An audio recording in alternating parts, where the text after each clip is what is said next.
अस्सलामु अलैकुम वरहमतुल्लाहि वबरकातुह।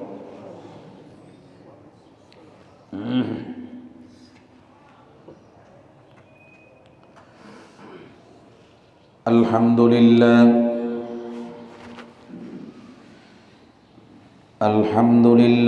नहमदुहु व नस्तईनुहु व नस्तगफिरुहु व नु'मिनु बिहि व नतवक्कलु अलैहि व नऊज़ु बिल्लाहि मिन शुरूरि अनफुसिना व मिन सय्यिआति अअमालिना। मन यहदिहिल्लाहु फला मुदिल्ल लहु व मन युद्लिल्हु फला हादिय लहु।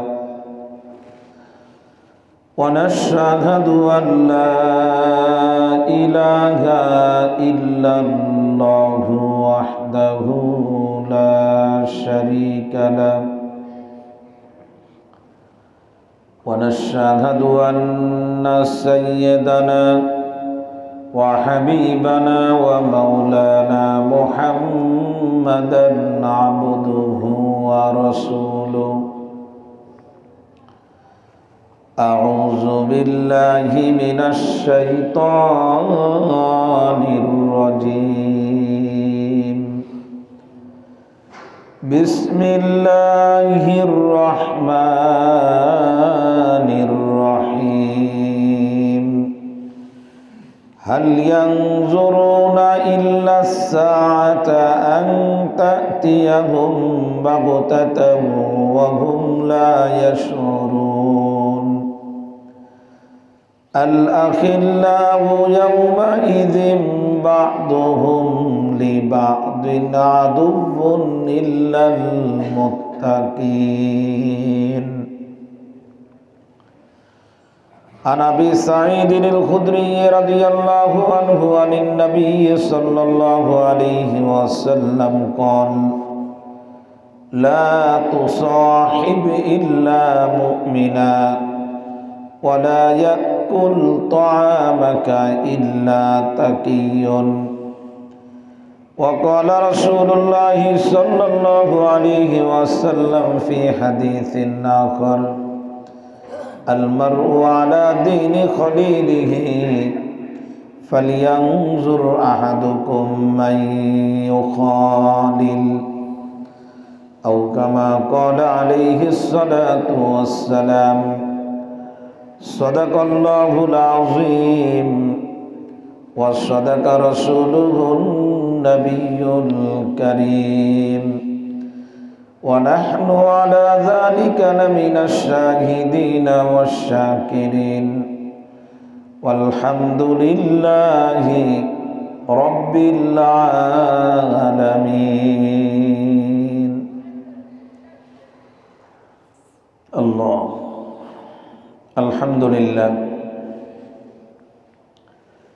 আল্লাহ রব্বুল আলামিনের দরবারে অসংখ্য অগণিত শুকরিয়া জানাই, যিনি আমাদেরকে মহব্বত করে ভালোবেসে আল্লাহ তাআলার কাছে আসমান এবং জমিনের মধ্যে সবথেকে প্রিয় জায়গা আল্লাহর ঘর মসজিদের পরিবেশে আসা, মসজিদে অবস্থান করা, মসজিদকে মহব্বত করার তৌফিক আল্লাহ তাআলা আমাদেরকে দান করেছেন। শুকরিয়া আদায় করি, বলি আলহামদুলিল্লাহ। উপস্থিত দিনদার ইমানদার মুসলমান ভাইরা, সূরাতুজ যুখরুফের 66 এবং 67 নম্বর দুটো আয়াত আপনাদের সামনে তেলাওয়াত করেছি। আবু দাউদ শরীফের একটি হাদিস এবং তিরমিজি শরীফের একটি হাদিসের অংশবিশেষ আপনাদেরকে শোনায়েছি। আল্লাহ তাআলা তৌফিক দান করলে তেলাওয়াতকৃত আয়াত দুটো এবং যে হাদিস দুটি আমি আপনাদেরকে শোনায়েছি সামনে রেখে গুরুত্বপূর্ণ কিছু কথা আল্লাহ তাআলা যদি তৌফিক দান করেন আলোচনা করব ইনশাআল্লাহ। প্রাণপ্রিয় দিনদার ইমানদার মুসলমান ভাইরা, কিয়ামত হবে, কিয়ামত হবে, দুনিয়ার যে ব্যবস্থাপনা, দুনিয়া যে অবস্থায় আসে সব কিছুরই পরিবর্তন হবে। হাদিসের মধ্যে, কোরআনের আয়াতের ভিতরে কিয়ামতের ব্যাপারে বিস্তারিত আলোচনা এসেছে।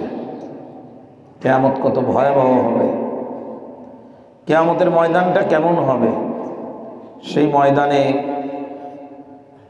আদম আলাইহিস সালাতু ওয়াস সালাম থেকে আরম্ভ করে আখিরি নবীর একেবারে শেষ উম্মাত, দুনিয়াতে যত মানুষ ছিল, এখন আছে এবং সামনে আসবে, এই সব মানুষ কিয়ামতের ময়দানে একত্রিত হবে। সেই দিনটা আসলে যারা আল্লাহ পাকের হুকুম মানবেন না, কিয়ামতের ওই ময়দানটা তাদের জন্য খুবই ভয়াবহ হবে। সে ভয়াবহতার বর্ণনা কোরআনে কারীমের আয়াতের মধ্যে যেভাবে এসেছে, হাদিসের মধ্যে নবীজি যেভাবে বলেছেন, সেগুলি বলতে গেলে অথবা শুনলে রীতিমতো নিজের শরীরের ভিতরে ভয় তৈরি হয় যে কিয়ামতের ময়দানটা কত ভয়াবহ হবে। সেই ময়দানে প্রত্যেকটা মানুষ নিজকে নিয়ে বড় ব্যস্ত হয়ে যাবে। সন্তান পিতা, পিতা এবং সন্তান, মা এবং সন্তান, ভাইয়ে ভাইয়ে, স্বামী স্ত্রীর মধ্যে দুনিয়ার জীবন যে একটা সম্পর্ক থাকে, সম্পৃক্ততা আছে, ভয়াবহতার কারণে মানুষ সব ভুলে যাবে। এগুলি আর মানুষের পিতা পুত্রের সামনে নিজের পরিচয় দিবে না, পুত্র পিতার সামনে নিজের পরিচয় দিবে না। লিকুল্লি ইমরিইন, প্রত্যেকটা মানুষ ইয়াউমা ইযিন শানুন ইউগনি, প্রত্যেকটা মানুষ তার নিজরে নিয়েই ব্যস্ত হয়ে যাবে। মানে এতটা ভয়াবহ। কোরআনে কারীমের অন্য আয়াতের মধ্যে আসছে যে দুধের বাচ্চার কথা মা সহজে বলেন না। শত ব্যস্ততার মাঝেও দুধের বাচ্চার কথা কিন্তু প্রত্যেকটা মায়ের একেবারে সবসময় মনে থাকে। যত কাজের ব্যস্ততা হোক, দুধের বাচ্চার কাছ থেকে মা একেবারে হারিয়ে যায় এমন হয় না। কিন্তু কিয়ামতের ময়দানে দুধ পানকারিনী মহিলা যে দুধ পান করাচ্ছে, এই দুধ খাওয়ানো যে মহিলা, সে তার দুধের বাচ্চার কথাও ভুলে যাবে। এতটা ভয়াবহ হবে। মহিলাদের পেটে যখন বাচ্চা থাকে, তো সেই বাচ্চা কোনোভাবেই যেন নষ্ট না হয়, এজন্য একজন মহিলা দুনিয়ার জীবনে তার যত চেষ্টা থাকে, সর্বোচ্চ চেষ্টাটা সে ব্যয় করার চেষ্টা করে। কিয়ামতের ময়দান এত ভয়াবহ হবে যে একজন নারী তার গর্ভের সন্তান ভয়ের কারণে গর্ভপাত হয়ে যাবে। ইয়াউমা তারাউনাহা তাযহালু কুল্লু মুরদিআতিন আম্মা আরদাআত ওয়া তাদউ কুল্লু যাতি হামলিন হামলাহা। মা ভুলে যাবে দুধের বাচ্চার কথা, মহিলার গর্ভপাত হয়ে যাবে। এমনকি ওয়াতারান নাসা সুকারা, আল্লাহ বলেন মানুষকে দেখবা যে নেশাগ্রস্ত মানুষের যেমন ডান বাম থাকে না, উদ্ভ্রান্তের মতো দৌড়াইতে থাকে, কিয়ামতের ময়দানটা এত ভয়াবহ হবে যে প্রত্যেকটা মানুষ নেশাগ্রস্ত মানুষের মতো দৌড়াইতে থাকবে। এরকম একটা ভয়াবহ দিন আমাদের সামনে অপেক্ষা করতেছে। দুনিয়াতে কোনো দিন যদি ভয়াবহ হয়, তো মানুষ স্বাভাবিকভাবে দৌড়ায় কোথাও আশ্রয় নেয়। ভয়াবহ দিন দেখলে, ভয়াবহ অবস্থা দেখলে সন্তান দৌড়ায় বাপের কাছে যায়, পিতা হয়তো তার থেকে শক্তিশালী কারোর কাছে যায় অথবা কোথাও আশ্রয় নেয়। কিন্তু কিয়ামতের ময়দানে আশ্রয় নেওয়ারও সুযোগ থাকবে না। আপনি কোথাও যেয়ে আশ্রয় নেবেন এই সুযোগ থাকবে না। মালিকের পক্ষ থেকে কিয়ামতের ময়দানে ঘোষণা দেওয়া হবে, যারা পালানোর চেষ্টা করতেছ পালিয়ে লাভ হবে না। লিমানিল মুলকুল ইয়াউম লিল্লাহিল ওয়াহিদিল কাহ্হার।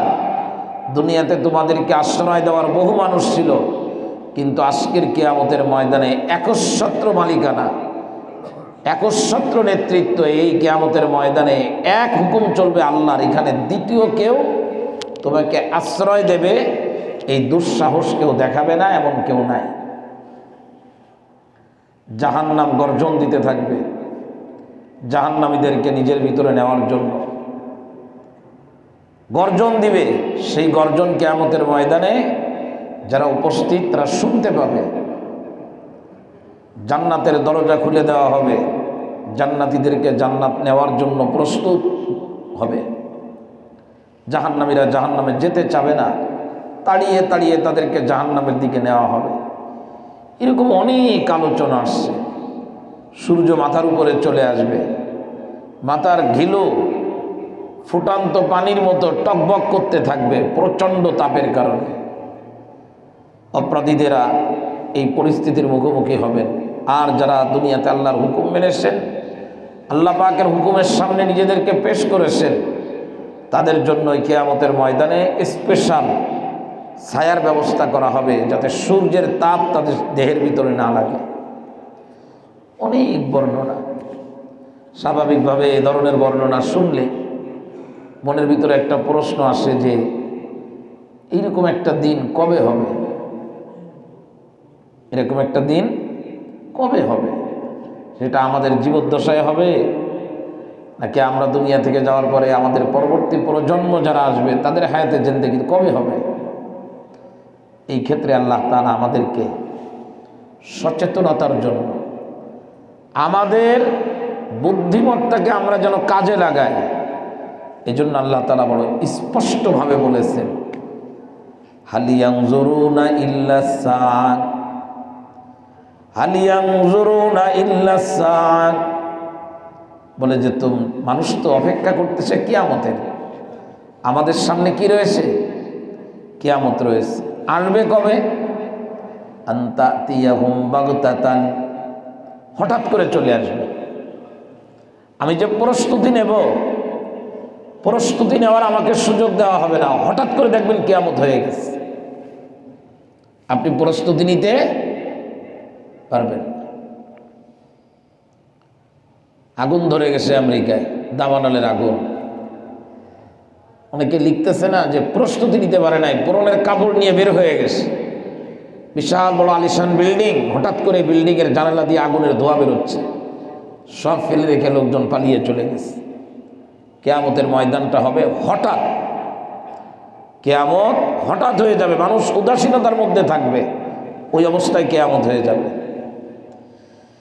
ওয়াহুম লা ইয়াশউরুন, মানুষ বুঝতে পারবে না কি থেকে কি হয়ে গেল, কোনো কিছুই তো করতে পারি নাই। নিয়াত ছিল অনেক প্রস্তুতি গ্রহণ করব, কোনো প্রস্তুতিই তো নিতে পারি নাই, কিয়ামত হয়ে গেল। হঠাৎ হয়ে যাবে। কোরআন শরীফের আয়াত, এটা কোনো মানব রচিত কথা না। তিনিই বলেছেন, যিনি মিথ্যা বলেন না, অবাস্তব বলেন না, অসত্য কথা বলেন না, সে আল্লাহ বলেছেন। হঠাৎ চলে আসবে, আমরা বুঝতেও পারবো না।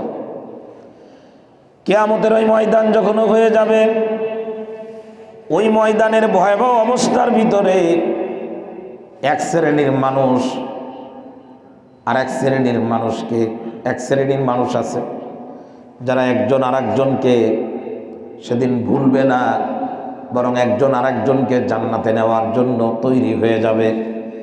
কিন্তু অধিকাংশ মানুষ একজন আর একজনের জন্য দুশমনে রূপান্তরিত হবে।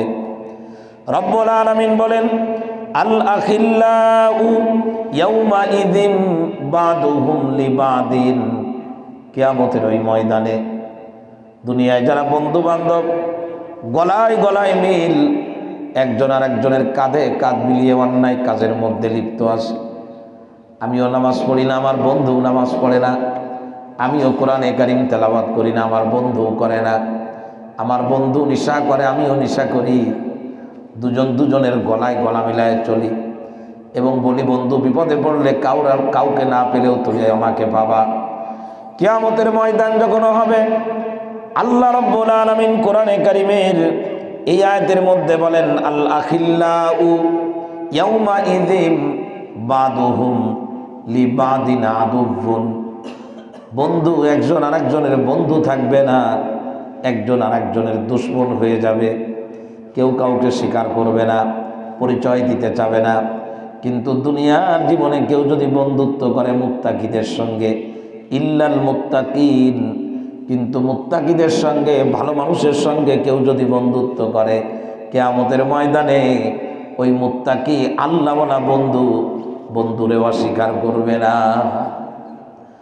আমি একজন নামাজিকে মহব্বত করি, নবীজির সুন্নাতের উপরে চলেন এমন একজন মানুষকে কেবল নবীজির সুন্নাতের কারণে আমি ভালোবাসি। আমি একজন মানুষকে ভালোবাসি, এজন্য ভালোবাসি 5 ওয়াক্ত নামাজ জামাতের সাথে আদায় করে, তাই তাকে ভালোবাসি। আমি একজনকে ভালোবাসি, এজন্য ভালোবাসি সবাই যখন বাম হাতে খায়, এই বেচারা তখন ডান হাতে খায়। আমি একজনকে ভালোবাসি, এজন্য ভালোবাসি সবাই যখন কথা বলে, নিজের আত্মার পূজা করি, অসত্য কথা বলে, একজন নির্ভয়ে সত্য কথা বলে, এজন্য তাকে ভালোবাসি। একজন কোরআনে কারিম সুন্দর তেলাওয়াত করে, তাই তাকে ভালোবাসি। আল্লাহর ভয় একজনের ভিতরে আসে, তাই আমি তাকে ভালোবাসি। আমার ভালোবাসাটা যদি ভিত্তি হয় আল্লাহ পাককে সন্তুষ্ট করা, অর্থাৎ দিনদারি দেখে আমি যদি কাউরে ভালোবাসি, কিয়ামতের ওই ভয়াবহ অবস্থা যখন হবে সবাই আমারে ভুলে যাবে, কিন্তু মুত্তাকি বন্ধু আমারে ভুলবেন না। এই আয়াতের মাধ্যমে আল্লাহ তাআলা পৃথিবীর মানুষকে বুঝাইতে চেয়েছেন, এই দুনিয়ার ভিতরে যাকে তাকে বন্ধু বানায়ও না। বন্ধু বানাবা তো দিনদারি দেখে বানাবা। ওই বন্ধুর বাড়ি যদি অনেক দূরে হয়, যার সঙ্গে তোমার কোনোদিন একেবারে মুখোমুখি দেখা হয় না, তারপরেও যদি তুমি দিনদারকে ভালোবাসতে পারো, শুনে রাখো কিয়ামতের ময়দানে ওই যাকে তুমি ভালোবাসো আমার আল্লাহ পাক তার সঙ্গে তোমাকে সাক্ষাৎ করায় দেবেন। কারণ আমি ভালোবাসি তাকে কিসের কারণে? সম্পদের কারণে না, চেহারার কারণে না, তার পাওয়ারের কারণে না, তার শক্তির কারণে না। আমি তাকে ভালোবাসি তার তাকওয়া এবং ফরহেজগারি দিনদারির কারণে। আমি তার দিনদারির কাছে দুর্বল, আমি অন্য কিছুর কাছে দুর্বল না। আমি আপনাকে ভালোবাসি দিনদারির কারণে।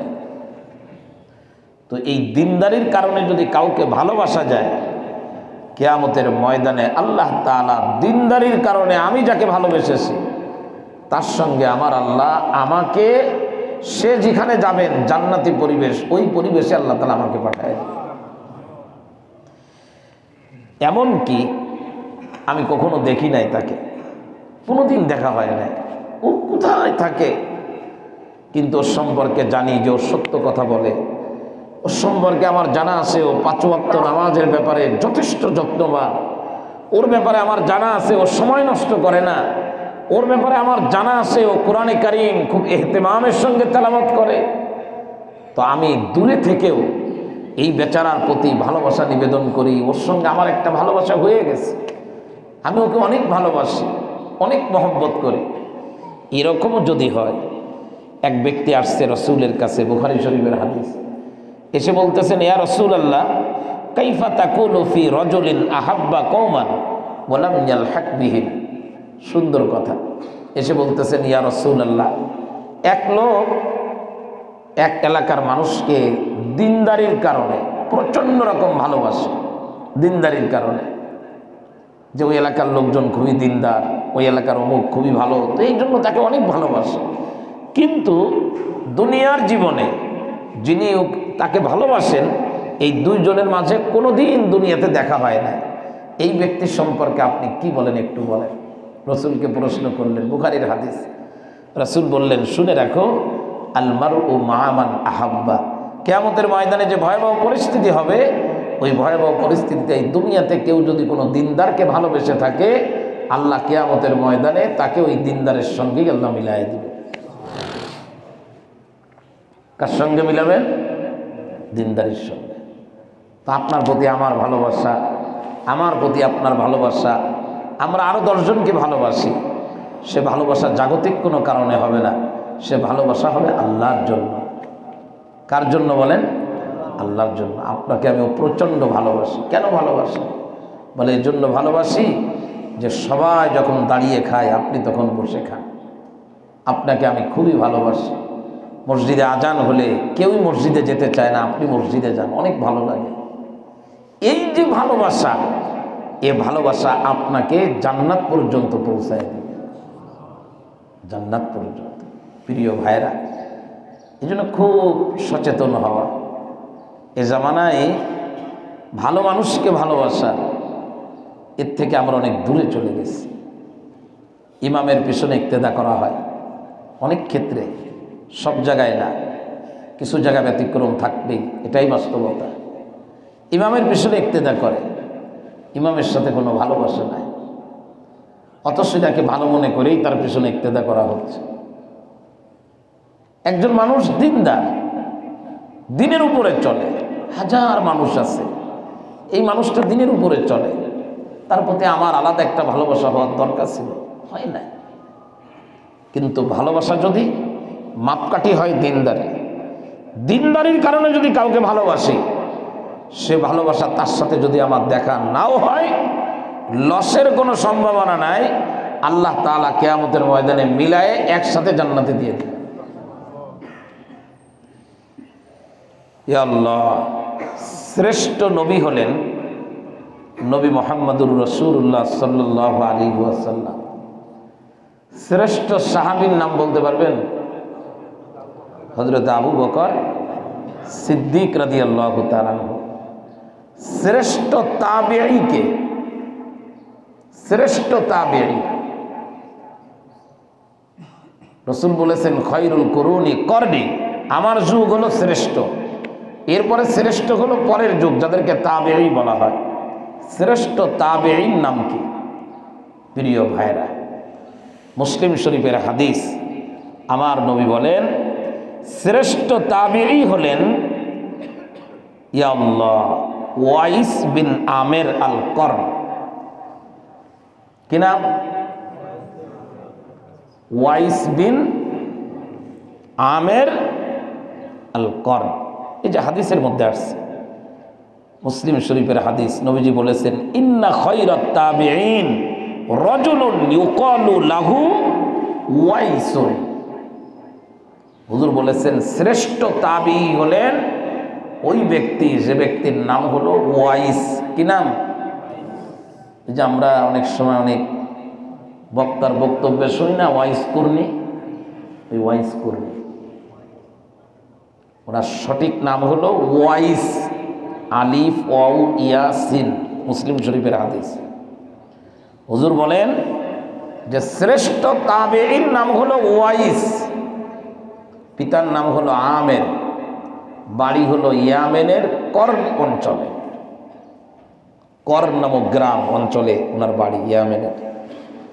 উনি হলেন শ্রেষ্ঠ তাবেঈ, মানে সাহাবীদের পরে যে মানুষগুলো আছেন, এই মানুষগুলোর ভিতরে সর্বশ্রেষ্ঠ মানুষের নাম কি?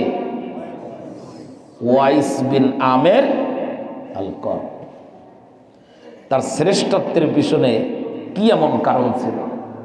আল্লাহু আকবার।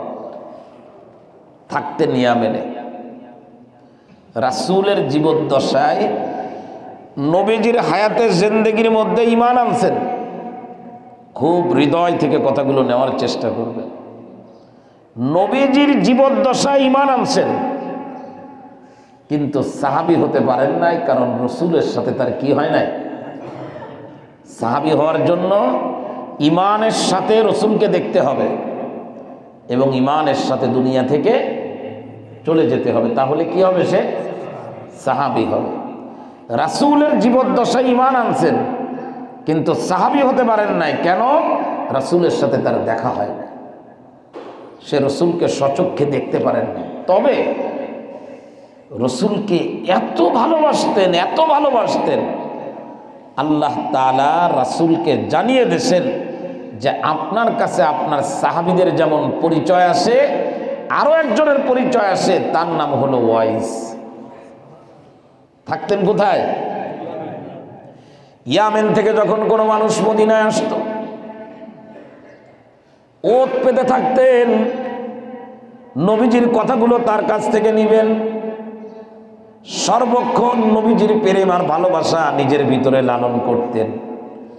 কিন্তু হাদিসের ভিতরে আসছে ওয়ালা ওয়ালিদাতুন, তার মা ছিল, এই মাকে রেখে আসার মতো কোনো মানুষ তার কাছে আর ছিল না। মায়ের দেখাশোনা করবে এমন কোনো মানুষ তার ছিল না।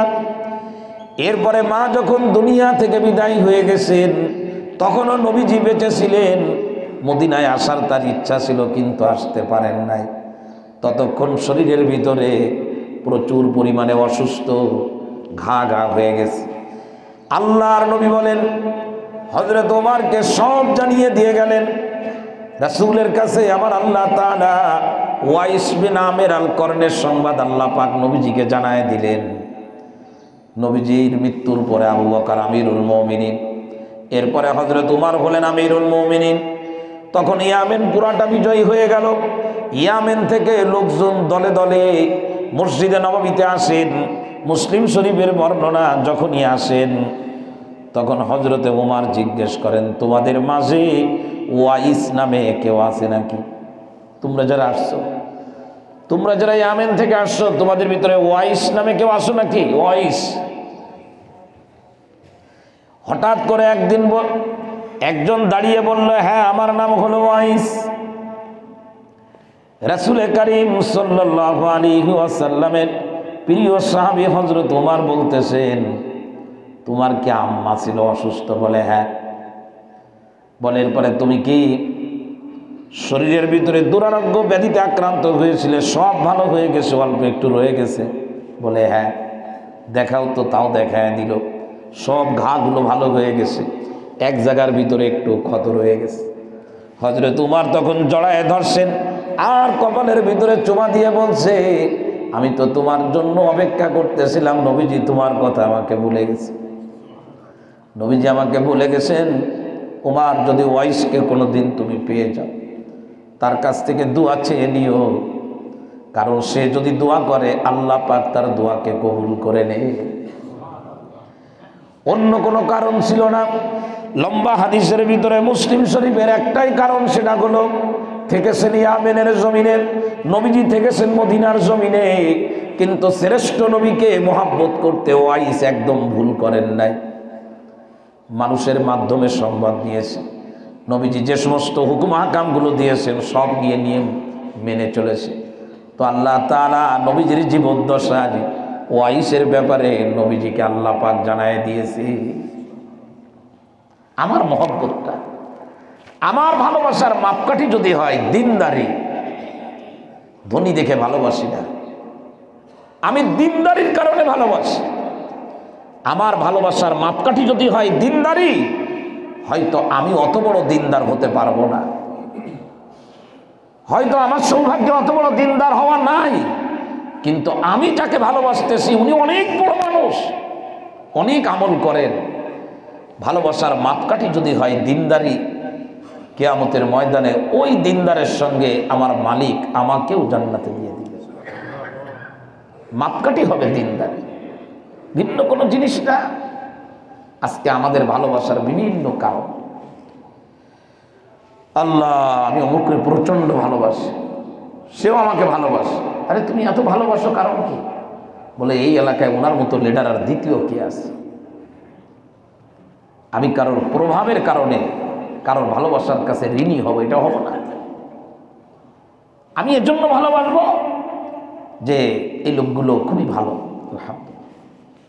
এখন আমি তো অত ভালো হতে পারি না, সবাই তো আর আলেম হয় না, সবাই ইঞ্জিনিয়ার হয় না, সবাই ডাক্তার হয় না, সবাই এক লেভেলের ভালো হয় না, অনেকে অনেক ভালো আলহামদুলিল্লাহ। একজন আলেম কিন্তু আর একজন সাধারণ মানুষ, তার তাকওয়া ফরহেজগারি অনেক উপরে। এটা আল্লাহ তাআলা যার জন্য যতটুকু বাজেট করেন সে তো তত উপরে উঠতে পারে। তো আমার ভালোবাসার জায়গায় কোনো কমতি থাকবে না। আমার যদি কোনো দুর্বলতা থাকেও আমার আল্লাহ ওই ভালো মানুষগুলোর সঙ্গে ভালোবাসা, প্রেম তাদের সঙ্গে আমার সম্পর্ক গভীর হওয়ার কারণে আমার মালিক আমারে মাফ করে জান্নাতে দিয়ে দিবেন। হাদিস না বলে পারা যায় না, মুসলিম শরীফের হাদিস, অনেক লম্বা। একদল ফেরেশতা জমিন থেকে আসমানে গেছেন আরশে আজিমে, মুসলিম শরীফের হাদিস। আল্লাহ তাআলা সবই জানেন যে এই ফেরেশতারা এখন কোথা থেকে আসছে, এগুলো সব আল্লাহর জানা। এরপরেও আল্লাহ তাআলা ফেরেশতাদেরকে প্রশ্ন করেন যে তোমরা কোথা থেকে আসলে, তোমরা কোথা থেকে আসছো বলো তো, আল্লাহ কোথা থেকে আসছো? তো ফেরেশতারা তখন বলতে থাকে, হে আল্লাহ, আমরা আসছি, জিনা, আমরা এসেছি মিন ইনদি ইবাদিন লাকা ফিল আরদি, জমিনে কিছু তোমার বান্দা আছে জমিনের মধ্যে, সেই বান্দাদের পরিচয় হলো ইউসাব্বিহুনাকা ওয়া ইউকাব্বিরুনাকা ওয়া ইউহাল্লিলুনাকা ওয়া ইয়াহমাদুনাকা ওয়া ইয়াসআলুনাকা। বলে কিছু মানুষের কাছ থেকে আসলাম, সে মানুষগুলোর কাজ হলো তারা জমিনের মধ্যে সুবহানাল্লাহ বলে, তারা কথায় কথায় আলহামদুলিল্লাহ বলে, কথায় কথায় তারা আল্লাহু আকবার বলে, কথায় কথায় তারা লা ইলাহা ইল্লাল্লাহ বলে। এইরকম কিছু মানুষের কাছ থেকে আমরা আসলাম। এটা ফেরেশতারা, আল্লাহ তাআলা জানেন না যে কোথা থেকে আসছেন? ফেরেশতারা যখন এইটা বলেন, সর্বশেষ বলল শুধুমাত্র সুবহানাল্লাহ, আলহামদুলিল্লাহ, আল্লাহু আকবার, লা ইলাহা ইল্লাল্লাহ। শুধু যে এই বলে তাই না, ওয়ায়াসআলুনাকা, তাদের যা যা দরকার তোমার কাছে তারা চায়, এই গুণও তাদের আছে।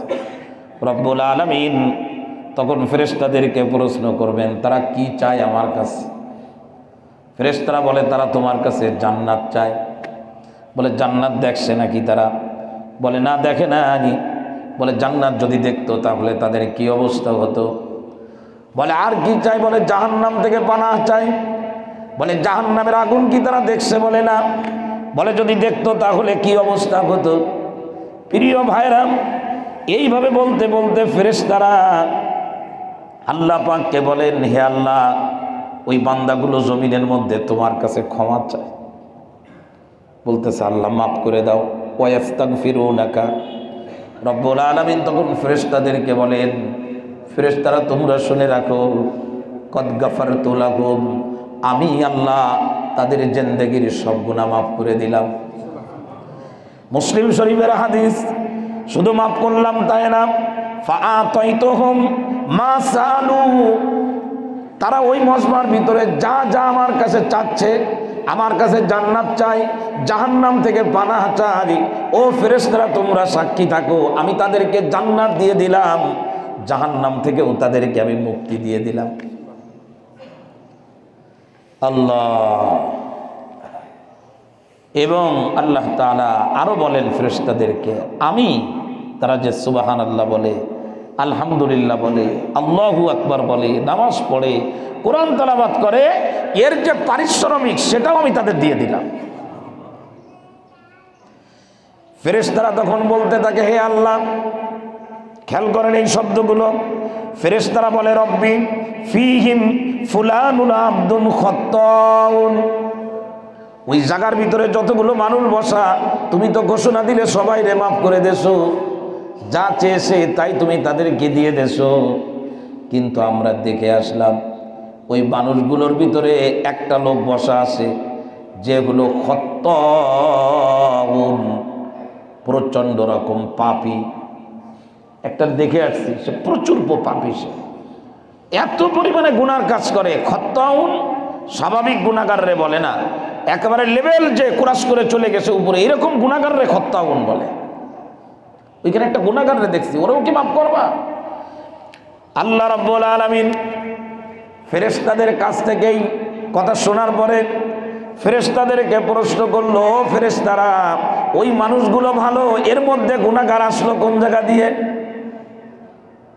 আমরা তো যদি কখনো কোনো ভালো মানুষ দেখা যায় তো ওর পাশে দুই মিনিট বসা দরকার, ওর পাশে একটু বসে দিই, কিয়ামতের ময়দানে আল্লাহ হয়তো ওই বসার কারণে আমারে মাফ করে দেবে। আরে তুমি আমার পাশে বসছো কেন? বলে আপনার ভালো লাগছে, আপনি না কেবল নামাজ পড়লেন, আমি নামাজ পড়তে পারি না। ট্রেনের বগির মধ্যে ইঞ্জিন নাই, ইঞ্জিনের সাথে সংযোগ ছিল তো ও চলতেছে। আমি না অনেক দুর্বল, আপনার তেলাওয়াত এত ভালো লাগে, আমি তো এত সুন্দর তেলাওয়াত করতে পারি না, একটু মিলছি আপনার সাথে, যদি কিছু একটা হয়ে যায়। এই যে কি যেন বলে এটা রে, আমি তো এগুলো আবার বুঝি কম, এগুলো নিয়ে ভাবিও কম।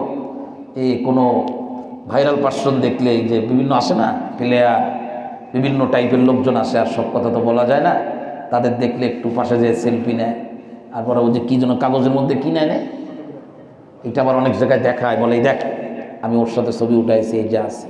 তো বলে যে আমি একটা ভালো মানুষ দেখে আমি ওর সাথে একটা ছবি উঠাইলাম, ছবি উঠাবে ফেরেশতারা,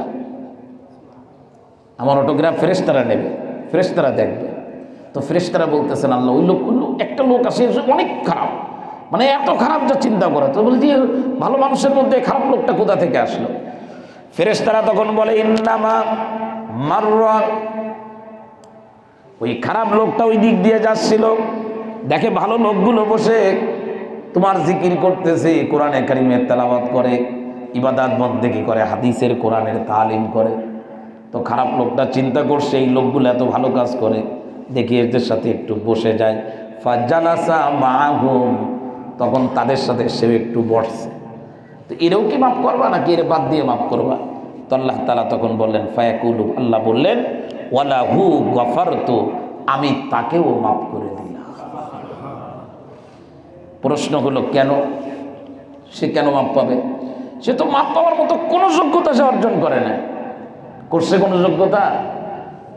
হ্যাঁ, অনেক সময় দেখা যায় যে মসজিদের ইমাম সাহেবের মহব্বত করে দাওয়াত দিয়েছেন একজন খাওয়ার জন্য। তো ইমাম সাহেব যখন গেছেন, অনেক সময় সাধারণ মুসাল্লি ইমাম সাহেবের ভালোবাসা আছে না, কিছু পাগল ছাগল, পাগল মানে ওই পাগল না, মানে ইমাম পাগল। ও দাওয়াত দিয়েছে যে, তো ইমাম সাহেবের সাথে এই পাগলও চলে গেছে ওই বাড়িতে। তো বাড়িওয়ালা আপনি কে, এরকম জিজ্ঞাসা করতে নাই, এরকম জিজ্ঞাসা করতে নাই। আরে ইমামের সাথে যে লোকটা আসছে, এই লোকটা খারাপ হইলে তো আর ইমামের সাথে আসতো না। ওই যে ইমামের সঙ্গে আসছে, আমি যারা দাওয়াত দিছি ওরে কি আর ফেরায় দেওয়া যায়? ওরে কি ফেরায় দেওয়া যায়? কথা বুঝাইতে পারি নাই মনে হয়। হ্যাঁ, অনেক সময় এরকম হয় না ভাই, শুধু হুজুর আসবেন আর কেউ আসবেন না, এ জাতীয় কথা বলতে নাই।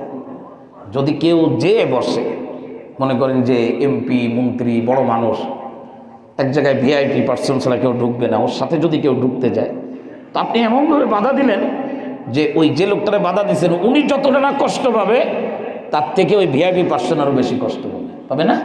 কথা বলে না? তো আল্লাহ তাআলা বলেন ওই লোকটা পাপী হতে পারে, কিন্তু যাদের সাথে বসছে তারা তো গুণে, মানে এবং কোয়ালিটিতে অনেক উপরে। মুসলিম শরীফের হাদিস। তো ওদের সাথে বসার কারণে আমি আল্লাহ ওকেও মাফ করে দিলাম।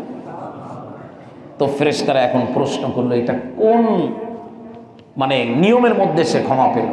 তো হাদিস কি বলে দেখেন, লা ইয়াশকা বিহিম জালিসুহুম, কেউ যদি ভালো মানুষের সঙ্গে বসে সে কোনোদিন ক্ষতিগ্রস্ত হতে পারে না, সে কোনোদিন বঞ্চিত হতে পারে না।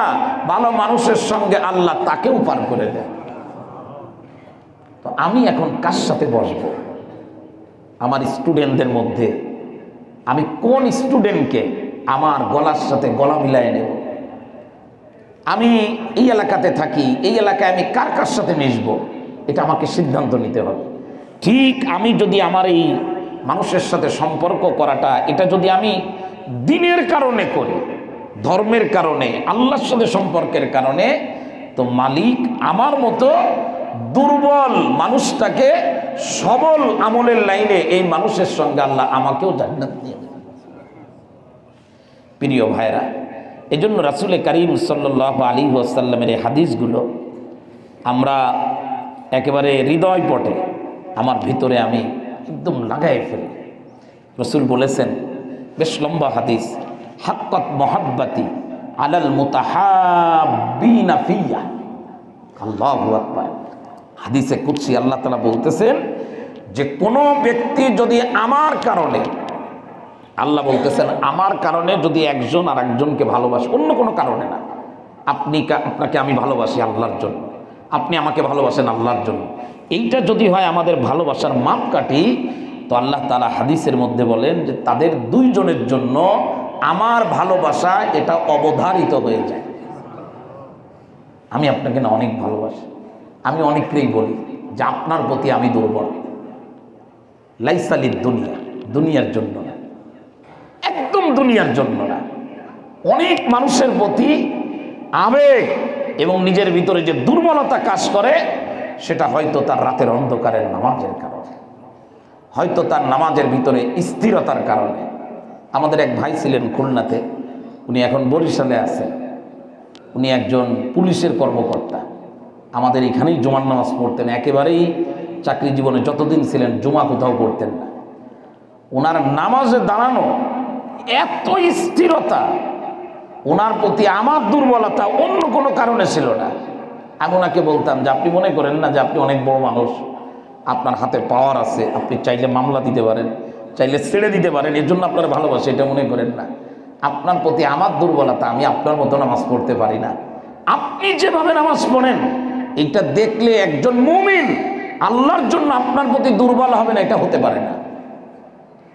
কোনো রাজনৈতিক চিন্তা, আঞ্চলিক চিন্তা, গোত্রীয় চিন্তা মাথা থেকে বের করে দিতে হবে।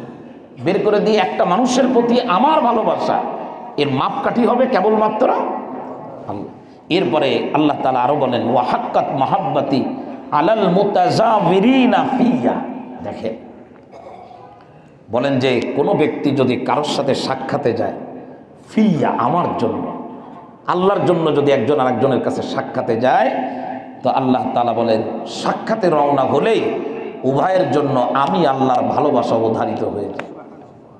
প্রিয় ভাইরা, লম্বা হাদিস, আমি আপনাদেরকে এই কথাটাই বোঝানোর চেষ্টা করতেছিলাম যে দুনিয়াতে যাত্রার সাথে আমি মিশব না, আর যাকে তাকে আমি আমার শত্রু মনে করব না।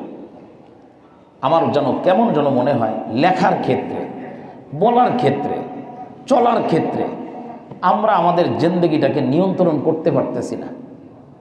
বিশ্বাস করেন, আমার কাছে মনে হয় যতটুকু আল্লাহ কোরআন হাদিস বোঝার তৌফিক দিয়েছেন। একজন এটা লিখছে তো আমিও লিখে দেব, একজন একটা বলছে তো আমিও বলে দেব, না, এটা হতে পারে না। এটা কোনো সুস্থ মানুষের কাজ না। সুস্থ মানুষ কাকে ভালোবাসবে আর কার প্রতি তার দুর্বলতা হবে, কাকে সে দুশ্মন বানাবে, কার সঙ্গে সে সম্পর্ক বিচ্ছিন্ন করবে, কার থেকে, এটা পুরোটাই নির্ভর করবে আল্লাহকে রাজি খুশি করা। আমার আল্লাহ যদি বলেন একে ভালোবাসতে হবে, আমি তাকে ভালোবাসবো। সর্বশেষ হাদিসটা বলেই, কোরআনের আয়াত বলেই শেষ করে দিই। সূরাতুল কাহফ নামে সূরা আছে, ওয়াসবির নাফসাকা মাআল্লাযীনা ইয়াদউনা রাব্বাহুম বিল গাদাতি ওয়াল আশি। একটা লম্বা আয়াত। এই আয়াতটা নাজিল হওয়ার এক লম্বা ঘটনা। রাসূলের দরবারে সাহাবায়ে কিরামের মধ্যে ধনী গরিব উভয় শ্রেণীর সাহাবী ছিলেন। তো কিছু সাহাবী যারা একটু ধনী, তারা একবার রাসূলকে একটা প্রস্তাব দিয়েছিলেন, ইয়া রাসূলুল্লাহ, আমরা ওদের সাথে বসতে চাচ্ছি না, আপনি যদি একটু ওদেরকে সাইড করে দিয়ে আমাদেরকে একটু আলাদা করতেন।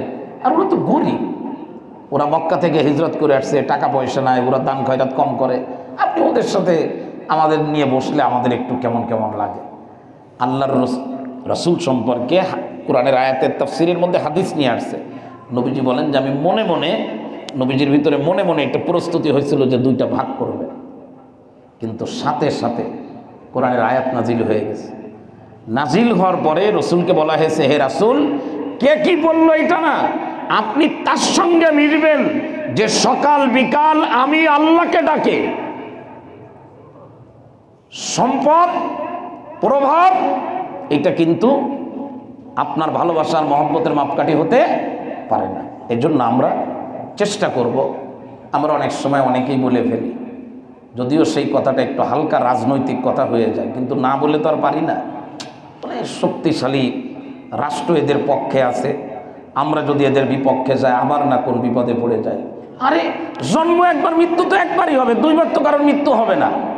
আমি যদি কাউকে ভালোবাসি তো সেই ভালোবাসার মাপকাঠি হবে সে কতটুকু আল্লাহকে মানে। সে আল্লাহরে মানে না, শক্তিশালী রাষ্ট্র কেন পুরো দুনিয়া তার দিকে চলে গেল, আমি তো তাকে মানব না। এটা হলো ইমানের দাবি। আল্লাহ তাআলা আমাকে এই দাবিতে অটল থাকার তৌফিক দান করে। আপনাদের জন্য দোয়া করি, আপনারাও দিনদার দেখে দেখে দিনদার মানুষের সঙ্গে সম্পর্ক করবেন। ইনশাল্লাহ যদি দিনদারের সাথে সম্পর্ক হয়, এক ইঞ্জিনে হাজারো বগি যেমন টেনে নিয়ে যায়, কিয়ামতের ময়দানে এক দিনদারের কারণে মাওলায় পাক আমাকেও জাহান্নাম থেকে মুক্ত করে জান্নাতে দিয়ে দিবেন ইনশাআল্লাহ। আমরা চেষ্টা করতে পারবো না ইনশাআল্লাহ? আল্লাহ তাআলা আমাদের সকলকে তৌফিক দান করেন।